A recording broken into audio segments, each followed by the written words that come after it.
কি জল নেই? জল শেষ হয়ে গেল নাকি? এই জানো তো, গ্রামের সব জলাশয়ের জলস্তর না নেমে গেছে, পুকুরও শুকিয়ে গেছে, কুয়োতে জল অনেক নিচে চলে গেছে। কি যে হবে কে জানে। এই বছর তো বৃষ্টি হয়েছে কম, তার উপর মানুষজন জল ব্যবহারের চেয়ে নষ্ট করে বেশি। দেখি মহারাজকে বলতে হবে।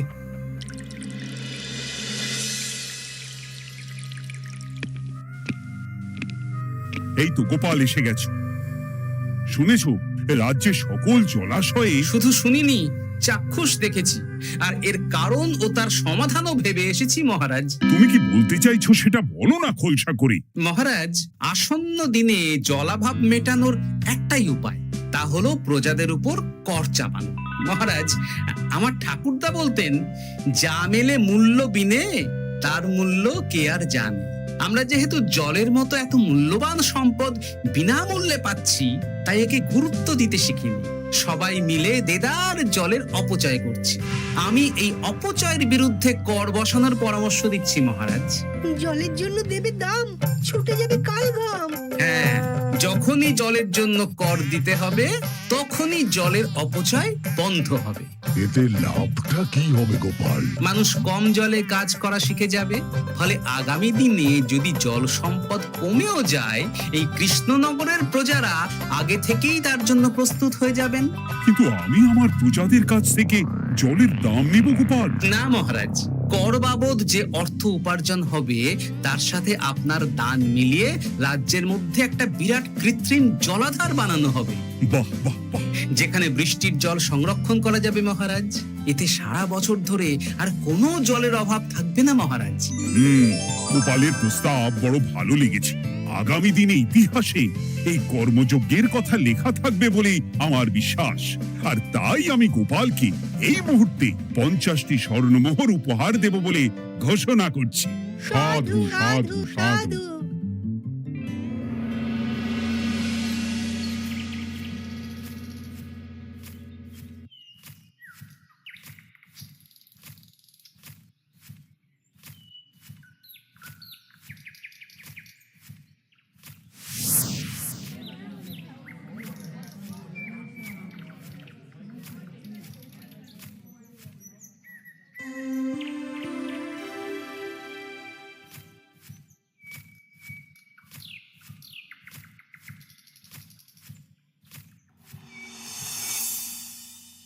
মানে আমার এই এতটুকু স্বাদ তুমি পূর্ণ করবে না? আমি কি নিজের জন্য চেয়েছি নাকি? সবই তো পাবে তোমার মেয়ে আর জামাই। হ্যাঁ, সে বুঝেছি গিন্নি, তাই বলে এতগুলো মুদ্রা আমি খরচ করতে পারবো না। পারবে না? আমি তাঁতির বাড়ি থেকে মেয়ে জামাইয়ের জন্য কয়েকটা শাড়ি আর ভালো পাঞ্জাবি কিনে একটু পাঠাবো। কিন্তু এখন আমার কাছে অত মুদ্রা নেই গিন্নি, পরে পেলে আমি ঠিক তোমার স্বাদ পূরণ করব। আবার বাজে কথা বলার জায়গা পাও না তুমি। এতক্ষণ কোথায় ছিলে গো? আমি বেলায় নদীর পাড়ে গিয়েছিলাম, তখন কমলা আমাকে বলল তোমায় নাকি দেখেছে। কি দেখেছি?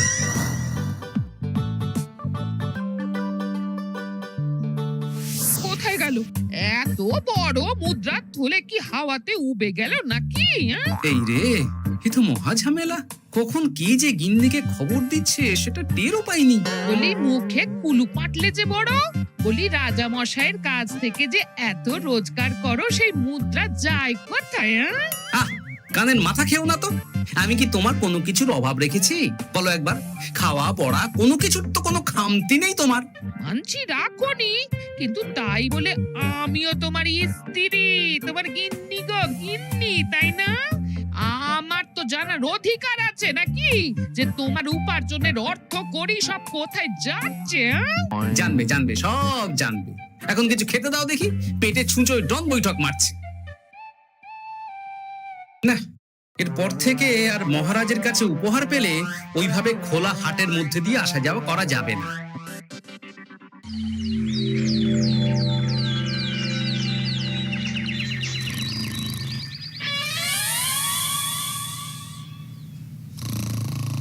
তোমার আর কোনো চিন্তা নেই গোপাল।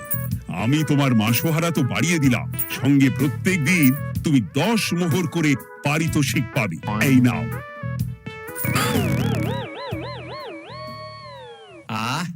এই ভোরবেলায় একটা জব্বর স্বপ্ন দেখা গেল বটে। এই স্বপ্ন ফলে গেলে আর কোনো চিন্তা নেই।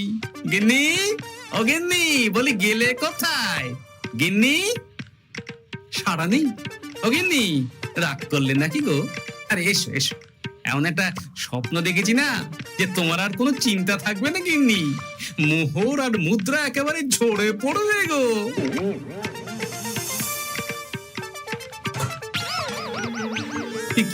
এইসব ফলাহার সাজিয়ে রেখে গেল কোথায় গিন্নি?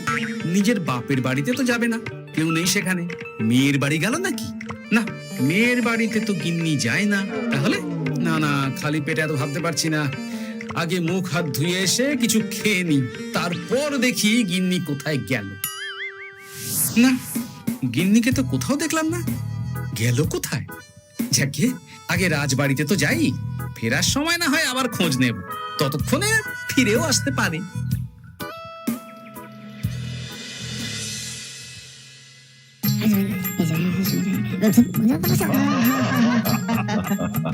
বাহ বাহ বাহ, একেই বোধহয় বলে সঙ্গগুণ।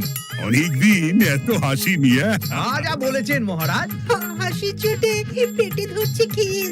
কর্তা আর গিন্নিতে দেখছি রয়েছে অনেক প্রেম।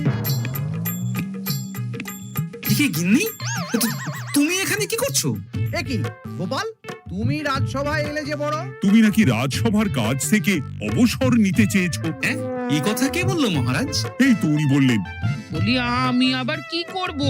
তুমি আমায় একটা কাজ দিলে আর সেটা আমি করব না বলো? আমি তোমায় কাজ দিলাম? কি কাজ? বাবা গোপাল, তুমি কি আকাশ থেকে পড়লে নাকি? তুমি তো তোমার গিন্নিকে বলে পাঠিয়েছো যে তুমি আর রাজসভার কাজে যোগ দিতে চাও না। তোমার নাকি আর কাজে মতি নেই, তুমি বিশ্রাম চাও। এই রে, গিন্নি দেখি ভয়ঙ্কর চাল দিয়েছে। আমার নামে রাজসভায় এসে এইসব বলেছে। তাই কথা ঠিকই গোপাল, যে তোমার অবসর গ্রহণের কথা শুনে আমি বিশেষ মনমরা হয়ে পড়েছিলাম। কিন্তু তোমার গিন্নি যেভাবে রাজসভায় হাসি মজা হুল্লোড় পরিবেশন করছে, তাতে আমার মনে হচ্ছে এই সাপে বর হয়েছে। এই বেলা যদি গোপালকে কায়দা করে রাজসভা থেকে তাড়ানো যায়, তাহলে আমার পথ থেকে বিরাট বড় একটা কাঁটা উপড়ে ফেলা যাবে। গোপাল গিন্নি সবার মধ্যে বিলিয়েছেন হাসি, তার জন্য রাজামশাই হয়েছেন ভারী খুশি। হ্যাঁ গোপাল, তাই আমি ঠিক করেছি তোমার স্থানে আমি তোমার গিন্নিকেই বহাল করব। হ্যাঁ, তোমার সঙ্গে ঘর সংসার করে ওর বুদ্ধি বেশ খোলতাই হয়েছে, সেটা বোঝাই যাচ্ছে। এছাড়াও আমাদের অনেক পরামর্শ দিয়ে সাহায্যও করতে পারবে। তাছাড়া উনি মহিলা বলে অন্দরমহলেও যেতে পারবেন। রানীমাও খুশি হবেন বলেই তো আমার বিশ্বাস। কি গোপাল গিন্নি, তোমার এই কাজ করতে কোনো আপত্তি নেই তো? আপত্তি কেন থাকবে মহারাজ? আমি ধন্য আপনি আমায় এত বড় সম্মান দিচ্ছেন বলে। এ তুমি আমার কত বড় সর্বনাশ করলে গিন্নি। তুমি কিনা শেষে আমার চাকরিটাই খেলে। এটা গোপালের জন্য বড় ভালো হলো, তাই না? কোনো কাজ করতে হবে না, কিন্তু রোজগার আগের মতোই থাকবে। অবসর আর উপার্জন একসাথে। না হে গোপাল, তুমি আর এখানে কাঁচু মাচু মুখে দাঁড়িয়ে না থেকে নিজের বিশ্রামে ব্যাঘাত ঘটিও না। আমাকে সবার কাজ শুরু করতে দাও। যথা আজ্ঞা মহারাজ।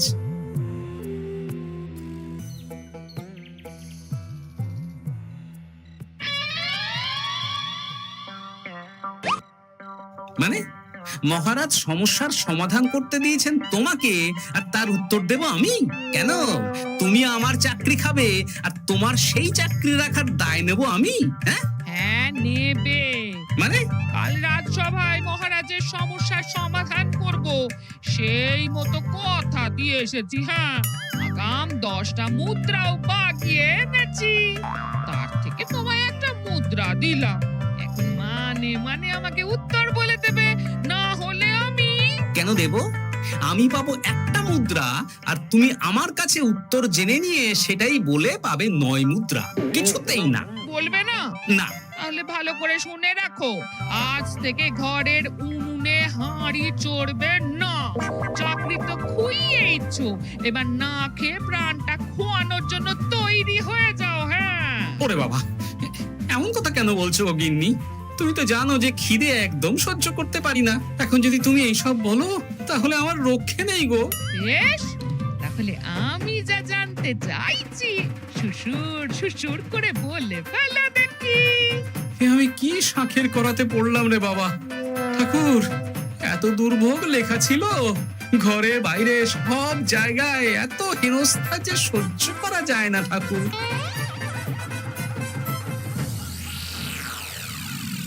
একেই তো বলে গো গিন্নি, মেঘ না চাইতেই জল।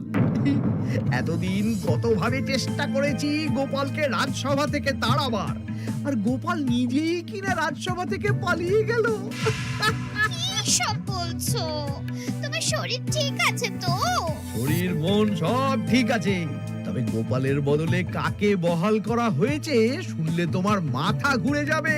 কাকে? গোপাল গিন্নিকে। আমার কিন্তু বিষয়টা খুব একটা সরল ঠেকছে না গো। গোপাল ভাঁড়ের বুদ্ধি তো আর যে সে বুদ্ধি নয়। উনি যাই করেন খুব ভেবে চিন্তে করেন, এর পেছনে আবার কোনো মতলব নেই তো। এটা তুমি মন্দ বলনি গিন্নি, গোপালকে নিয়ে সত্যিই কোনো বিশ্বাস নেই। ও কখন কি ঘোট পাকাচ্ছে বলা যায় না। আমাকেও সাবধানে থাকতে হবে, দেখতে হবে যে গোপাল আসলে কি চাল চালতে চাইছে।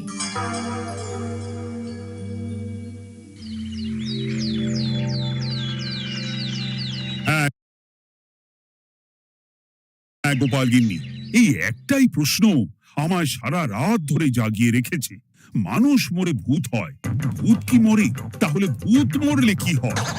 মানে মহারাজ, এই প্রশ্নের উত্তর আমার আজকে দিতে ইচ্ছে করছে না। হ্যাঁ, আমি না হয় আপনাকে আগামীকাল এই প্রশ্নের উত্তর দেব, ঠিক আছে? হ্যাঁ, গাছ থেকে পড়ে গেলে জাপটে ধরে ডালকে। আজকের প্রশ্নের উত্তর উনি দেবেন কালকে। না হে গোপাল গিন্নি, তা হয় না। এই প্রশ্ন আমাকে সারা রাত বিচলিত করেছে। আবার যদি আজকেও এই প্রশ্নের উত্তর না পাই, তাহলে তো আবার একটা নিদ্রাহীন রাত আমাকে কাটাতে হবে। মানে আমি বলছিলাম কি মহারাজ, গোপাল গিন্নি তো সদ্য এই কাজে বহাল হয়েছে, তাই তাকে তো একটু সময় দেওয়া দরকার নাকি? কিন্তু প্রশ্নের উত্তর না পেলে যদি মহারাজের শরীর খারাপ হয়, তার দায় কে নেবে মন্ত্রী মশাই? এই রে, এখন আমি কি করব? এ তো মহা বিপদে পড়লাম দেখছি। আচ্ছা মহারাজ, ঠিক আছে ঠিক আছে, আমি এই প্রশ্নের উত্তর দেব, কিন্তু আমার না একটু সমস্যা আছে। খোলা হাওয়াতে গিয়ে না দাঁড়ালে আমার ঠিক মাথা খোলে না, তাই বলছিলাম। তাই না হয় যাও, হাওয়া খেয়ে এসে মাথাটা খোলতাই করে নাও, কিন্তু এই প্রশ্নের উত্তর আমাকে আজকেই দিতে হবে। হ্যাঁ, উফ, এই যে কি সমস্যা! সারাদিন ঘরে বসে থেকে থেকে তো আমার সারা গায়ে বাদ ধরে গেল। সেই সকালবেলা আমাকে ফলাহার করিয়ে দিয়ে গিন্নি তো চলে গেছে রাজবাড়িতে চাকরি করতে। এদিকে আমার যে পেটে কিচ্ছুটি নেই, তার কি হবে? মহারাজ দোকানে গিয়ে যে ভালো মন্দ খাবো তারও উপায় নেই, তাহলেই তো কাঁড়ি কাঁড়ি খরচা। না, একবার দেখি তো উনুন ধরিয়ে অন্তত ভাতটা চাপাতে পারি কিনা, তাহলে গিন্নির ওই হাঁড়ি না চড়ার হুমকির হাত থেকে অন্তত বাঁচা যাবে।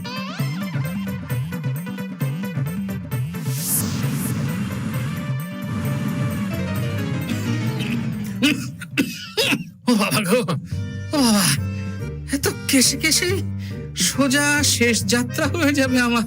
না, এর চেয়ে না খেয়ে মরাও ঢের ভালো। দেখি তুমি বাড়িতে কেন? এত হাঁপাচ্ছ কেন? ষাঁড়ে তাড়া করেছে নাকি? আরে না গো, মানুষ মরে ভূত হয়, ভূত কি মরে?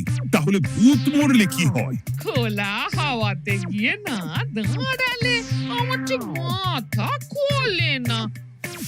ও, এই হলো ব্যাপার। বেশ, এর উত্তর তোমায় আমি বলে দিচ্ছি। ভূত মরে প্রথমে এক ঝুড়ি অন্ধকার হয়, সেই অন্ধকার হাওয়াতে উড়ে বেড়ায়। এক সময় সেই অন্ধকার পাতলা হতে হতে কুয়াশার মতো হয়ে যায়। ব্যাস, মিটে গেল। ব্যাস, মিটে গেল। যদি রাজা মশাই এই কথা বিশ্বাস না করেন? তুমি হলপ করে বলবে আপনি যখন মরবেন একদম মিলিয়ে নেবেন মহারাজ, এর চেয়ে এক পা এদিক ওদিক হয় না যেন। হ্যাঁ, এই না হলে তুমি গোপাল ভাঁড়, বুঝেছো তাহলে? এই তুমি চিন্তা করো না, রাজবাড়ি থেকে ফেরার সময় আমি তোমার জন্য অনেক অনেক বাজার করে আনবো, ঠিক আছে? এই আমি যাই। এ তো ভারী মজা হলো। মহারাজ তক্ষুনি প্রশ্নের উত্তর চাইলে গিন্নি এইভাবে সেই রাজবাড়ি থেকে দুধ দাঁড়িয়ে ছুটে আসছে উত্তর জানতে। আমাকে তুমি একটা চাল দিয়ে কুপকাত করেছে তো গিন্নি, এইবার বুঝবে কত ধানে কত চাল।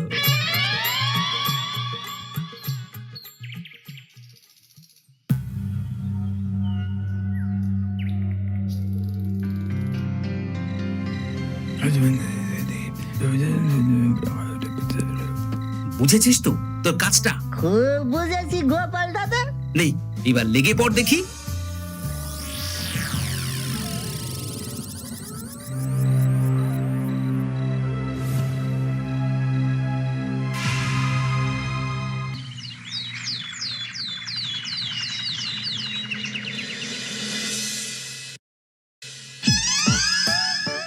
তাহলে আর বলছি কি তোমাদের, সকালবেলায় উঠে দেখি মুখের এই হাল। এই কাণ্ড কি করে হলো মহারাজ? তার আমি কি জানি, আমি সকালে উঠে আয়নায় নিজেকে এই অবস্থায় দেখে খুব চিন্তায় রয়েছি। গোপাল গিন্নি, আগে মহারাজ, গোপাল থাকলে যে কাজ করতো সেটা তো তোমাকেই করতে হবে, বলতে হবে এর সমাধান কি। হ্যাঁ মানে আমি হ্যাঁ হ্যাঁ, আমার মনে আছে। তোমার তো আবার হাওয়া না খেলে চলে না। যাও যাও, তাড়াতাড়ি হাওয়া খেয়ে এর উত্তর নিয়ে এসো।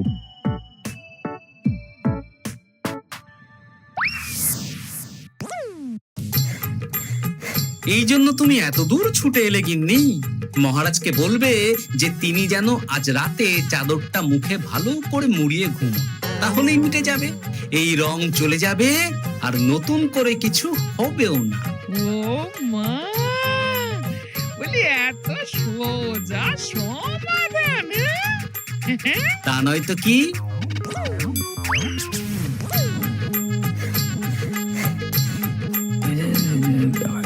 কাল সারা রাত আকাশে একবার দেখলাম চাঁদ উঠেছে, আর একবার দেখলাম ঘোর অমাবস্যা।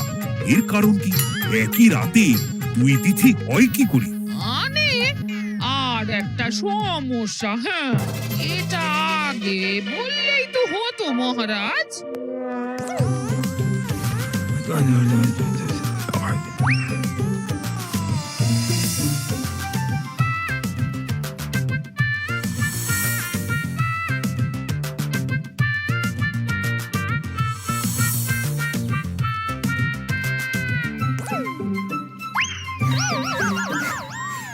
কি তুমি হাওয়া খেতে গিয়ে এইভাবে খাবি খাচ্ছ কেন গোপাল গিন্নি? এর কারণ আমি জানি মহারাজ। সে কি কাণ্ড, তুমি কি করে জানলে? গোপাল গিন্নি মোটেও হাওয়া খেতে যায়নি মহারাজ, সে গেছিল নিজের বাড়িতে গোপালের কাছে আপনার বলা প্রশ্নের উত্তর জেনে আসতে। মানে গোপাল গিন্নি তার মানে আমাকে ঠকিয়েছে? তা জানি না মহারাজ, তবে আমার মনে হয় এর পেছনে গোপালের কোনো গভীর ষড়যন্ত্র আছে, না হলে সে এমনটা করবে কেন? আর এক রাতেই আপনার সাথে এতগুলো অদ্ভুত ঘটনা পর পর ঘটবে কেন? বটে, এক্ষুনি গোপালকে ডেকে আনো।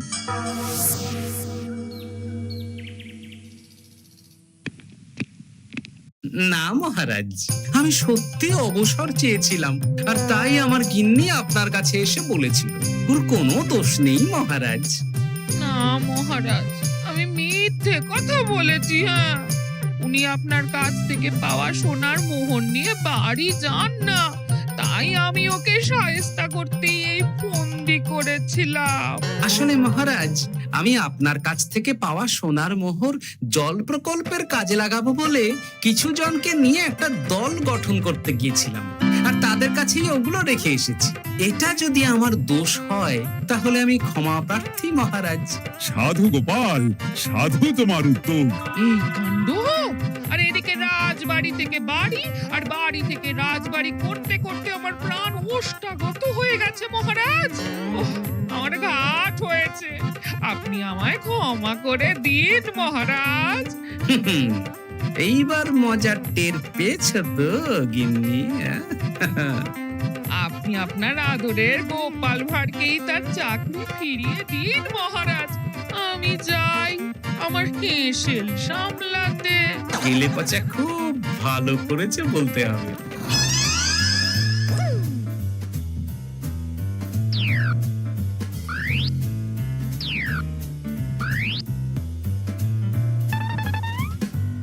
তবে মহারাজ, অমাবস্যা পূর্ণিমা সব আমার বুদ্ধিতেই কেলেপচা করেছিল। আপনার ওই মুখের রং,